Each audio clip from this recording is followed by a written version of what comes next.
Hello students, जैसे कि आप सभी को पता है मेरा नाम रेणु चौधरी है। मैं आपका वेलकम करती हूँ एसडी सैनिक स्कूल पर। सभी बच्चों को और उनके पेरेंट्स का बहुत बहुत स्वागत है हमारे प्लेटफॉर्म पर। जैसे कि आप सभी को पता है, सभी सोच रहे होंगे कि रिजल्ट आने वाला है, एडमिशन का क्या प्रोसेस होने वाला है। और मैम ये भी बता दीजिए कि एडमिशन के लिए क्या क्या जरूरी चीजें होती हैं। तो मैं आज सभी को बताने जा रही हूँ कि एडमिशन के लिए हमें किन किन चीजों का ध्यान रखना है, क्या जरूरी डॉक्यूमेंटेशन होता है और क्या क्या चीजें होती है। देखो भाई, अलग अलग सैनिक स्कूल के लिए कुछ डिफरेंट रिक्वायरमेंट भी होती है। कुछ सैनिक स्कूल कुछ चीजें मांगते हैं, कुछ सैनिक स्कूल कुछ चीजें नहीं मांगते हैं। तो जो मोस्ट कॉमन और इंपॉर्टेंट चीजें हैं, जो ओवरऑल आपके पास डॉक्यूमेंटेशन होता है या चीजें होती हैं, या फिर हो सकता है जो चीज आपके पास अभी अवेलेबल नहीं है, आपको उसको बनवाने का टाइम मिल जाएगा। तो ये इंपॉर्टेंट इंफॉर्मेशन सभी पेरेंट्स और बच्चों के लिए है, ठीक है। तो मैं सभी पेरेंट्स से रिक्वेस्ट करती हूँ, प्लीज इस वीडियो को लास्ट तक देखना, जो आपके लिए बहुत ही ज्यादा हेल्पफुल हो सकती है। आइए आपका स्वागत करते हैं और स्टार्ट करते हैं कि उन चीजों को जिनका हमें ध्यान रखना है। चलिए, जैसे कि आप सभी को पता है, जैसे ही हमारा रिजल्ट आ जाता है, रिजल्ट अनाउंस होने के बाद हमारे पास एक मेल आता है, जिस मेल में हमें मिलता है एडमिशन लेटर। क्या मिलता है? अगर हमने कट ऑफ को क्लियर कर लिया है और हम एडमिशन लेने के लिए एलिजिबल है दोस्तों, तो हमारी मेल पे कुछ इस फॉर्मेट का क्या आता है, कुछ इस फॉर्मेट में दिखने वाला हमारे पास एक एडमिशन लेटर आता है। उस एडमिशन लेटर की हमें हार्ड कॉपी निकलवा लेनी है कंप्यूटर के थ्रू, और फिर उसको हमें फिल करना है। उसमें कुछ जरूरी रिक्वायरमेंट हमें सारी फिल कर देनी है। देन उसके बाद क्या होता है दोस्तों, जैसे कि आपको पता है, जब आप एग्जाम देने जाते हैं, तो जैसे एग्जाम देने जाते हैं आपको वहां पर एडमिट कार्ड की रिक्वायरमेंट होती है। उस एडमिट कार्ड को आपको खोना नहीं है, इधर उधर नहीं फेंकना है, संभाल के रखना है, क्योंकि एडमिशन के टाइम पर आपको वो चीज काम आने वाली है। ठीक है जी। इसके बाद आपको होता है स्कोर कार्ड, यानी कि जहां पर आपके मार्क्स लिखे रहते हैं। जैसे होता है ना, स्कूल का रिजल्ट आता है, स्कूल का जो रिजल्ट आता है उस पे आपके मार्क रहते हैं। ऐसे ही एक स्कोर कार्ड, या इसको भी आप रिजल्ट बोल सकते हो, जो सैनिक स्कूल का एग्जाम आपने दिया है ना दोस्तों, उस पर आपके स्कोर यानी कि नंबर लिखे हुए होंगे, और उसकी भी आपको हार्ड कॉपी निकलवा लेनी है और आपके डॉक्यूमेंट्स के साथ उसको अटैच करके रखना है। ठीक है जी। इसके साथ ही हमारा मेडिकल फिटनेस रिपोर्ट होती है। जैसे कि सभी बच्चों को पता है, अगर हम क्वालिफाई कर जाते हैं उसके बाद हमारा मेडिकल टेस्ट होता है। तो मेडिकल टेस्ट की जो रिपोर्ट होती है उसको हमें संभाल के रखना है, क्योंकि वो एडमिशन के टाइम पे हमें काम आने वाली होती है। इसके बाद आ जाता है हमारा डिमांड ड्राफ्ट, जो कि कुछ पैसे देकर कहां से, बैंक के थ्रू बनवाया जाता है और हमारे डॉक्यूमेंट्स में उसका यूज होती है, जिसको बोलते हैं हम डिमांड ड्राफ्ट, जो इस तरह का कुछ हमें दिखाई देता है। ठीक है जी।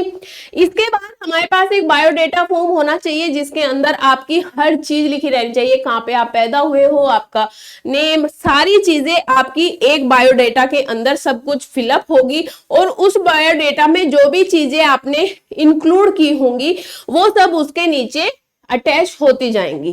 ठीक है जी। इसके बाद आता है दोस्तों हमारा टीसी, यानी कि ट्रांसफर सर्टिफिकेट। जिस भी स्कूल में हमारा बच्चा पढ़ रहा है, अभी हमें वहां से उस बच्चे का नाम हटवाना है, यानी कि वहां से एक टीसी यानी कि ट्रांसफर सर्टिफिकेट हमें लेना है, ताकि हम जिस स्कूल में जा रहे हैं, जिस भी सैनिक में हमें एडमिशन लेना है, वहां पे उसको अटैच करके सबमिट कर सके। इसके बाद आता है हमारा एनुअल प्रोग्रेस रिपोर्ट, जो हमारे स्कूल वाले हमें देते हैं कि बच्चे की प्रोग्रेस कैसी रही है, क्या उसका यहाँ पे नेचर था, कैसी उनकी परफॉर्मेंस थी, हर चीज को जिसमें रखा जाता है। फिजिकल एक्टिविटी, ओवरऑल परफॉर्मेंस जिसके अंदर डाली जाती है, वो वहां से प्रोग्रेस रिपोर्ट हमें मिलती है, जो हमें काम आने वाली है बहुत ज्यादा। ठीक है जी। इसके बाद आता है scan copy of child photograph. बच्चे की एक फोटो होगी, उसका हमें पोस्ट कार्ड साइज, यानी कि ये वाला साइज होता है पोस्ट कार्ड साइज, जिसको हम 480 टू 700 पिक्सल की इमेज भी बोल सकते हैं, उसकी हमें स्कैन कॉपी रखनी है। देन उसके बाद हमारे ये फोटो होते हैं जो पासपोर्ट साइज फोटोज होते हैं और पोस्ट कार्ड साइज फोटो, दोनों तरह के फोटो वहां पर लगेंगे, चाहे वो पेरेंट्स हो या बच्चे हो, और फुल फैमिली की कंबाइंड फोटो भी लगती है। क्यों? क्योंकि जब हमारा बच्चा वहां पे जाएगा तो वो वहीं पर रहेगा, तो पेरेंट्स को विजिट करना होता है, अपने बच्चे से मिलना होता है, तो बच्चे से मिलने के लिए पेरेंट्स के साथ बच्चे की कंबाइंड फोटो होनी चाहिए, पोस्ट कार्ड साइज भी और पासपोर्ट साइज भी, दोनों रूप में एक फोटो जरूर होनी चाहिए, ताकि वो उस टाइम पे एडमिशन टाइम पे उनको रिक्वायरमेंट होती है, क्योंकि वहां पर बच्चे के नाम के नीचे उसको लगाना होता है कि ये इसके पेरेंट्स है, सिग्नेचर वगैरह सब लिए जाते हैं। फोटो जब आप मिलने जाते हैं तो वहां से मैच कराया जाता है कि आप सही पर्सन हो जो बच्चे से मिलने आ रहे हो या फिर नहीं। ठीक है जी, ये सिक्योरिटी पर्पस के लिए होता है। ठीक है, दोनों तरह के हमारे होंगे, बच्चे का थंब इम्प्रेशन होगा लेफ्ट एंड राइट दोनों तरह का। ठीक है जी, इसके बाद बर्थ सर्टिफिकेट होता है बच्चे का। जब बच्चा हमारा पैदा होता है तो हमारे जो भी हमारा जिस भी ब्लॉक के अंदर, जिस भी डिस्ट्रिक्ट के अंदर, जहां पर भी हमारा जिस भी कलेक्ट्रेट के अंदर हम आते हैं, हमारा गांव शहर, वहां से एक बर्थ सर्टिफिकेट बनवाया जाता है जो कुछ इस टाइप का दिखता है, उसकी भी हमें रिक्वायरमेंट होती है। इसके बाद आ जाता है आधार कार्ड, जिसमें आधार कार्ड में हमारी सारी चीजें होती है, हमारा एड्रेस होता है, हमारा नाम, हमारे थंब इम्प्रेशन, हमारी फोटो, ये पेरेंट्स का भी चाहिए होता है और बच्चे का भी चाहिए होता है, तो आप इसको प्लीज रेडी रखना, बच्चे का भी और अपना भी।